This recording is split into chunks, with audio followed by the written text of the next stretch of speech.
शाम को सब डाइनिंग टेबल पर थे। घर का हर फर्द था और इतनी बड़ी लाइन, सब बैठे बातें कर रहे थे। आओ बेटा, एक लेडी ने इशारे से बुलाया, बैठने को कहा। उल्फत को अजीब लग रहा था। उसने पहले कभी नहीं ऐसे इतनी बड़ी टेबल पर बैठ के खाना खाया था। इतने खाने, अलग अलग डिशेस थीं। जिस कुर्सी पे उल्फत बैठी, सामने ही आराम था। उल्फत को समझ नहीं आ रही थी क्या उठाए पहले। तभी अरम ने एक प्लेट आगे करते हुए कहा, ये लो। इसमें कुछ शामियाँ थीं। उल्फत ने बस एक उठा के अपनी प्लेट में रखी। अम्मी भाई कहाँ हैं? बस वही टेबल पे नहीं है, अरम ने साथ बैठी औरत से पूछा, जो शायद उसकी माँ थी। बेटा, ऑफिस में कुछ काम की जरूरी, तुम्हें पता तो है, आजकल बहुत बिजी हो गया है, औरत ने जवाब दिया। अरे बेटा खाओ, बैठी क्यों हो? इसके साथ बैठी औरत ने उसे प्यार से कहा। जी जी, मैं लेती हूँ। अरम की नज़र उल्फत पे ही थी और वो उससे थोड़ा अजीब फील कर रही थी। तभी सामने बैठे एक उसके अबू की उम्र के बंदे ने देखा। बेटा, यहाँ से खुश होके जाना, ये ना हो कल को तुम्हारे माँ बाप कहें कि मलकों की हवेली गई थी और खुश होके नहीं आई। जी जी अंकल, उल्फत ने सर हिलाते हुए जवाब दिया। बीबी जान, लंगर का क्या करना है अब? अरम की अम्मी ने उम्र रसीदा खातून से सवाल किया। करना क्या है, कल चलेंगे, सब तैयार रहना, नौकरों को भी कह देना। जी जी बीबी जान। उल्फत बेटा, हमारे यहाँ महीने 2 महीने बाद लंगर न्याज होती है। आस्थाने पर सब गाँव वालों को जमा करते हैं। हम पूरी हवेली वहीं होते हैं, अपने हाथों से बांटते हैं। कल तुम भी तैयार रहना, तुम भी साथ चलोगी। साथ बैठी हुई औरत ने बड़े प्यार से कहा। जी आंटी, उल्फत ने मुस्कुरा के जवाब दिया। मैं अंदर आ सकती हूँ? बाहर दरवाजे पे एक लड़की थी, उसकी उम्र जो उल्फत से पूछ रही थी। वो अपने कमरे में बैठी थी। जी जी आइए, बाहर क्यों खड़ी हैं? मेरा नाम मेरीन है, महरम भाई की कज़न हूँ।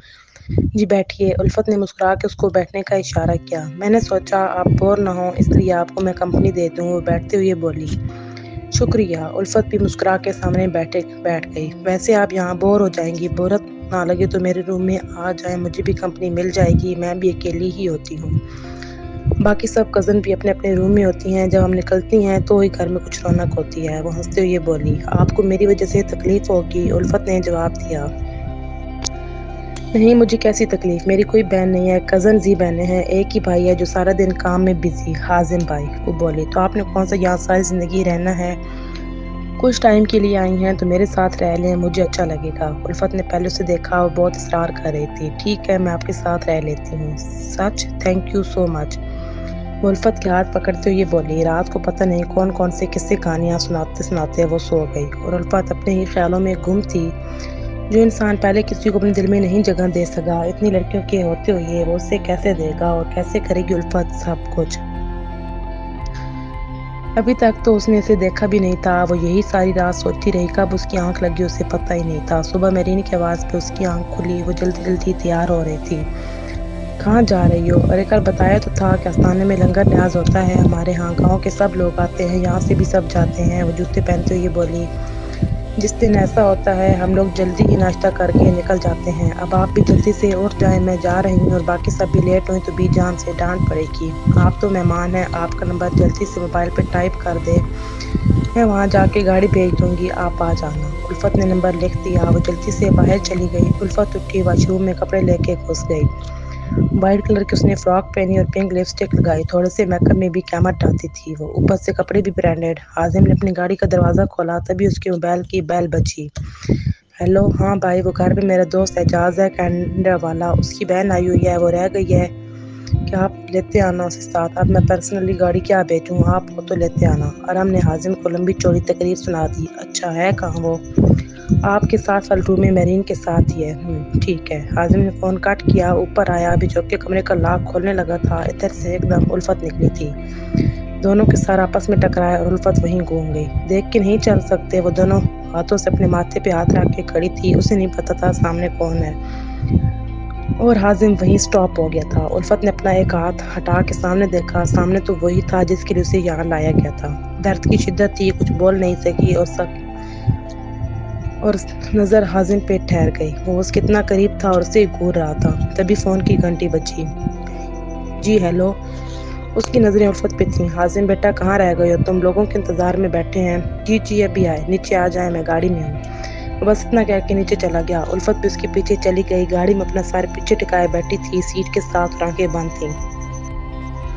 بچپن سے اس کے ساتھ یہی مسئلہ تھا کہ اس کے سر میں کوئی ہلکا سا بھی تھپڑ مار دیتا اس کے سر کی رگیں پھٹنے لگتی تھیں۔ اسے سر کا درد برداشت نہیں تھا۔ اب بھی اس سر درد کو لیے آنکھیں بند کر کے بیٹھی تھی اور حازم کی نظر اس پر تھی۔ ایک منٹ کے لیے اپنی نظر الفت سے نہیں ہٹا پایا تھا۔ عجیب سی خشی تھی جو الفت کی طرف اسے کھینچ رہی تھی۔ آستانہ پہنچ گئے تھے۔ کوئی بزرگ تھے ان کے گاؤں میں اللہ والے، اور ایک قبر تھی کسی کا مزار بنا تھا۔ گاڑی رکی، الفت حازم کو دیکھے بغیر ہی اتر گئی اور حازم کی نظر اس پہ تھی۔ دونوں گاڑی سے اترے، دونوں پہ سب کی نظر تھی۔ دونوں نے وائٹ کلر کے کپڑے پہنے تھے اور دونوں ہی ایک ساتھ پیارے لگ رہے تھے۔ شکر ہے آ گئے ہو۔ حازم کی ماں صفیہ پاس آئی تھی۔ چلو جلدی سے دعا مانگو اور پھر کھانا شروع کروائیں۔ جی۔ حازم اور الفت ایک ساتھ اندر گئے۔ الفت آنکھیں بند کیے دعا مانگ رہی تھی اور حازم کی نظر الفت پہ ہی تھی۔ دعا مانگ کے باہر آئے تو کھانا شروع ہوا۔ مرد مردوں کو کھلا رہے تھے اور عورتیں عورتوں کو۔ ایک مجمع سا لگا تھا، پر الفت کا درد تھا جو کم ہونے کے بجائے اور بڑھ رہا تھا۔ ہیلو مس قاتل حسینہ، ارم نے سب کے سامنے ہی اسے مخاطب کیا تھا۔ باز آ جاؤ ارم، اس کی ماں نے ہنستے ہوئے غصے میں کہا۔ یہ بات حازم کو عجیب لگی تھی۔ امی میں جا رہا ہوں، آپ آتے رہنا، حازم نے ماں کو جو دیکھ کے کہا۔ حازم بیٹا رک جاؤ، ابھی آئے ہو؟ امی کام ہے، ضروری پروجیکٹ پر کام کرنا ہے، میں بھی چلتی ہوں۔ الفت تو پہلے ہی بہانہ ڈھونڈ رہی تھی۔ کیوں بیٹا، تم نے کچھ کھایا بھی نہیں ہے صبح سے؟ حازم کی ماں نے فکر مندی سے کہا۔ نہیں آنٹی، اصل میں سر میں بہت زیادہ درد ہے، جا کے میڈیسن لے لوں گی۔ ٹھیک ہے تم چلی جاؤ پھر حازم کے ساتھ۔ جب اس نے ساتھ چلنے کو کہا، حازم کی دھڑکنیں جیسے رک گئی تھیں۔ وہ اس کے اثار سے نکل کے جانا چاہ رہا تھا۔ مہمان تھی، چپ کر گیا۔ میں جا رہا ہوں، آ جائیں آپ، وہ الفت کو کہہ کے وہاں سے چلا گیا اور ارم کی ایک معنی خیز مسکراہٹ تھی دونوں کو دیکھ کے۔ حویلی آتے ہی وہ گاڑی کھڑی کرنے چلا گیا اور الفت اندر آ کے لاؤنج میں صوفے پہ ہی بیٹھ گئی تھی اپنا سر پکڑ کے۔ ڈاکٹر کو بلاؤں؟ پاس سے آواز آئی۔ الفت نے چہرہ اوپر کر کے اسے دیکھا۔ نہیں میں ٹھیک ہوں، آر یو شور؟ جی جی، الفت کے کہنے پر وہ اوپر اپنے کمرے میں آ گئی۔ اس سے اچھا ٹائم نہیں ہو سکتا تھا، پر سر درد نے سارا کام بگاڑ دیا تھا۔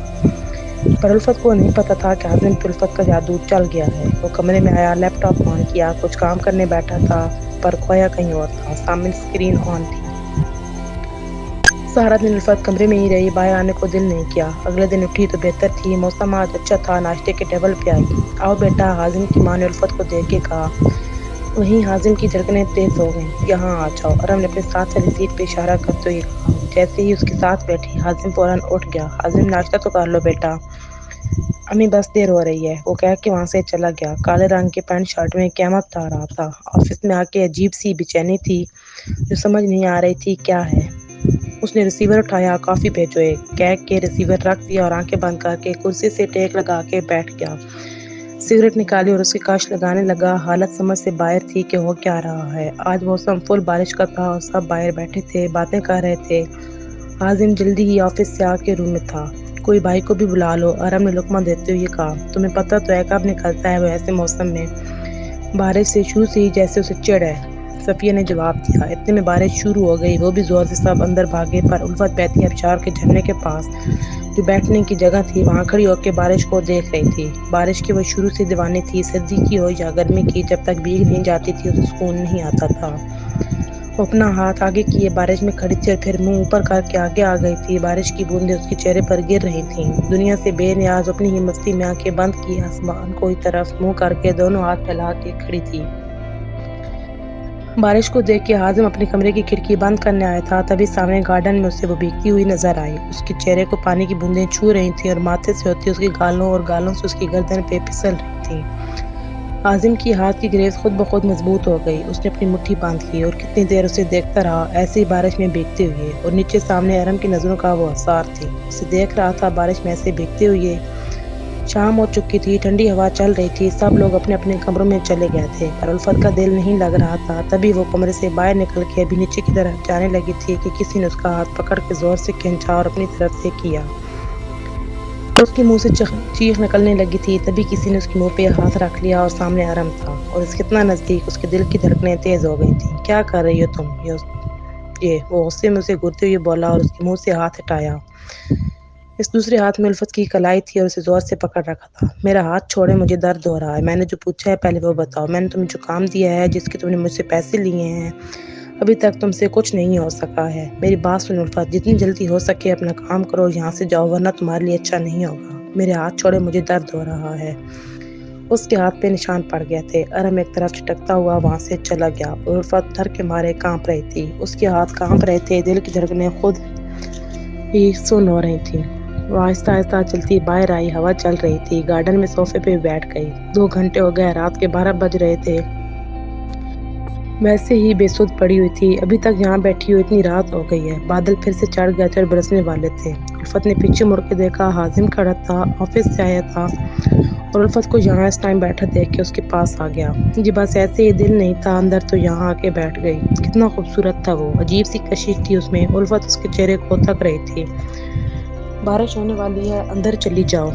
वो उसे देखते हुए ये भी बोला ही था, तभी हल्की हल्की बारिश शुरू हो गई। ऐसे वैसे ही चिढ़ती शुरू से बारिश होती थी। कमरे खिड़की दरवाजा बंद करके बैठ जाता था। उल्फत को क्या कर मुड़ने लगा था। उल्फत ने हाथ पकड़ लिया। उल्फत की धड़कनें वो खुद सुन सकती थी, पर आराम की हालत से डर गई थी। वो कितना जल्दी हो सके अपना काम उसे करना था। और इधर हाजिम की धड़कनें रुक गई थी। आपको बारिश क्यों नहीं अच्छी लगती? वो उल्फत की तरफ मुड़ा। बस शुरू से नहीं पसंद मुझे, कहीं बाहर जाना है, आप ले चलेंगे? वो हाजिम का हाथ छोड़ते हुए बोली, इस वक्त बारिश में? हाजिम ने हैरानी से पूछा, क्यों इस वक्त मना है? बस यही नज़दीक ही जाएंगे, गाड़ी में ही बैठे रहेंगे, 10 मिनट बाद वापस आ जाएंगे, प्लीज़। हाजिम का दिल जोर से धड़क रहा था। कभी अपनी मनमानी के अलावा किसी की बात नहीं मानी, पर इसकी वो बात मानने को दिल कर रहा था जिससे उसे चिढ़ थी। ठीक है, आज दोनों गाड़ी में बैठे थे। उल्फत उसके साथ वाली सीट पर बैठी थी और बाहर देख रही थी। थोड़ी दूर गए थे, गाड़ी एकदम से रुक गई। क्या हुआ उल्फत? पता नहीं, एक दो बार स्टार्ट की, नहीं चली और बारिश फुल तेज हो रही थी। और हाजिम का कोई मूड नहीं था कि बाहर निकल के गाड़ी को खोल के देखे। सामने एक घर नजर आया जिसे लाक लगा था। बाहर के एरिया उसका बरामदा टाइप था। इधर चलते हैं, गाड़ी में सिग्नल नहीं आ रहा है, मैं कॉल करके दूसरी गाड़ी मंगवाता हूँ। जी, उल्फत कह के नीचे उतरी और जल्दी से दोनों वहां जाके खड़े हो गए। गाड़ी की लाइट दूर तक रोशनी और तेज बारिश आंखों को बिजली लग रही थी। उल्फत उसे ही देख रही थी और हाजिम कॉल कर रहा था। बारिश की वजह से नेटवर्क इशू कर रहा था, पर जैसे तैसे उसने कह दिया था कि जल्दी आ जाए। तभी उसकी नज़र उल्फत पे पड़ी। अपने हाथ बारिश में निकाले खड़ी थी। हाजिम के कदम खुद ब खुद उल्फत की तरफ उठे थे। वो उसके करीब किया। एक अजीब सा एहसास था जो उसके करीब लाता था। उसके दिल की धड़कनें तेज हो जाती थीं। आपने कभी बारिश को महसूस किया है? उल्फत को पता चल गया था वो उसके बिल्कुल करीब खड़ा है, उसके पीछे। नहीं, हाजिम ने जवाब दिया। उल्फत ने पीछे मुड़ के अपना हाथ आगे किया, तो आज कर लें। और हर बार की तरह वो ना नहीं कर सका था। अपना हाथ उसने उल्फत के हाथ पर रख दिया था। उल्फत मजबूती से पकड़ के उसे बाहर ले गई। बारिश की बूंदें गिर रही थीं, उसके चेहरे पर गिर रही थीं और वो उसे देख रहा था। वो अपना चेहरा ऊपर किए बारिश को महसूस कर रही थी। जैसे ही उल्फत ने अपना हाथ छुड़वाने लगी, हाजिम ने उसकी कमर में हाथ डाल के खुद से लगा लिया और वो उसके इतना करीब थी। दूसरे हाथ से हाजिम ने उसकी गर्दन पे आते बाल अपने हाथों से हटाए थे। बारिश फुल अपने जोर पे थी। हाजिम उल्फत का दिल जोर जोर से धड़क रहा था। फिर उसने अपनी उंगलियों की पूरों से उसके गालों को सहलाया और फिर खुद ब खुद उसके हाथ उल्फत के होंठों को छू गए थे। इतने में गाड़ी की आवाज़ आई और दोनों का हंसार टूटा और हाजिम ने उसे अपनी गिरफ्त से अलग किया। सर, गाड़ी आ गई है, पीछे से ड्राइवर ने आके कहा। कह के गाड़ी की तरफ चला गया। उल्फत का दिल जोर जोर से धड़क रहा था। फ्रंट सीट पे बाहर बैठा बाहर की तरफ देख रहा था। अजीब सा एहसास था उसके करीब होने का। अच्छा लगता था उल्फत को भी। हवेली आते ही वो जल्दी से गाड़ी से उतरा और अपने कमरे में चला गया। उल्फत अपने कमरे में आई, कपड़े निकाल के वॉशरूम चली गई। वो अपना शावर चला के उसके नीचे खड़ा था। एक अजीब सी कैफियत थी जो उसे भी नहीं समझ आ रही थी। करीब आती थी दिल धड़कता था जोर से, और आज इतना करीब थी दूर होती थी। बस इसी के ख्याल थे जो दिल में आते थे। पता नहीं, वो बार बार सोच रहा था कि उसे इसकी हरकत बुरी लगी होगी और उसने ऐसा क्यों किया। किसी काम में दिल ठीक से नहीं लग रहा था। शावर लेके बाहर आ गया। बेड पर लेटते ही उसकी आंखों के आगे सब मंजर थे, उसे अजीब लग रहा था। उल्फत को उसकी हरकत बुरी लगी होगी, इसी ख्याल में था। तभी दरवाजे पे दस्तक हुई। कौन है? आज। तभी वो अंदर आई। एकदम से उठ के खड़ा हो गया था। अपने लिए चाय बनाने गई थी, सोचा आपके लिए भी बना लूं। वो चाय का कप उसके आगे करते हुए बोली। गीले बाल उसकी गर्दन के गिर्द लिपटे हुए क़यामत आ रहे थे। हाजिम ने हाथ आगे करके चाय की वो ले ली। वो पलटने लगी थी और हाजिम की हिम्मत नहीं हुई उसे रोक के सॉरी बोल दे। अच्छा मौका था, पर आज तक उसने कभी किसी से माफ़ी नहीं मांगी थी। चाय टेबल पे रख के वो बेड पे बैठ गया और तकिया उठा के दूर फेंका। पता नहीं किस बात का गुस्सा था, उसे भी समझ नहीं आ रही थी।